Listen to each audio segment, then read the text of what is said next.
রাজ্যে বিজেপি সরকার ক্ষমতায় আসার পর এবার তাদের দেওয়া প্রতিশ্রুতি মতো রাজ্যের মহিলাদের অ্যাকাউন্টে ঢুকতে শুরু করেছে অন্নপূর্ণা যোজনা ৩,০০০ টাকা। সেই নিয়ে খুশির আবহ রাজ্যে। আর এর মধ্যে সরকারি কর্মীদের জন্য এলো সুখবর। রাজ্যের অবসরপ্রাপ্ত সরকারি কর্মচারীদের জন্য বড় ঘোষণা করল অর্থ দপ্তর। সুপ্রিম নির্দেশকে মান্যতা দিয়ে 2008 সালের এপ্রিল থেকে 2015 সালের ডিসেম্বর পর্যন্ত সময়ের বকেয়া মহার্ঘ ত্রাণ বা ডিআরএস রিলিফ প্রদানের প্রক্রিয়া শুরু করেছে রাজ্য সরকার। এই সংক্রান্ত বিজ্ঞপ্তিও জারি করা হয়েছে ইতিমধ্যে। রোপা 2009 অনুযায়ী বকেয়া মহার্ঘ এবং মহার্ঘ ত্রাণ সংক্রান্ত বৈঠকের পরই বিজ্ঞাপন আকারে একটি বিজ্ঞপ্তি জারি করা হয়েছে রাজ্য সরকারের তরফে। বিজ্ঞপ্তিতে পেনশনভোগীদের বকেয়া সংক্রান্ত বিষয় সংশ্লিষ্টদের ট্রেজারি কার্যালয়ে যোগাযোগ করার কথা বলা হয়েছে। বিজ্ঞপ্তি জারি করে সরকার জানিয়েছে, পূর্বে 2016 সালের জানুয়ারি থেকে 2019 সালের ডিসেম্বর পর্যন্ত সময়ের বকেয়া ডিআর প্রদান করা হয়েছিল। এবার 2008 সালের এপ্রিল থেকে 2015 সালের ডিসেম্বর পর্যন্ত প্রাপ্য বকেয়া ডিআর মেটানোর প্রক্রিয়া শুরু হয়েছে।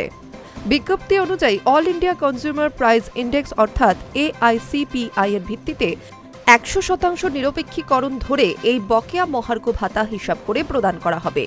অর্থ দপ্তরে নির্ধারিত বিধি ও পদ্ধতি মেনে সমস্ত প্রক্রিয়া সম্পন্ন হবে।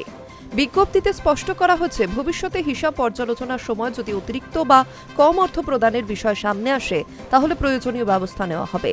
যেসব পেনশনভোগী বা পারিবারিক পেনশনভোগী ইতিমধ্যে প্রয়াত হয়েছেন তাদের ক্ষেত্রেও প্রাপ্য বকেয়া ডিআর প্রদান করার বিষয়ে জানানো হয়েছে।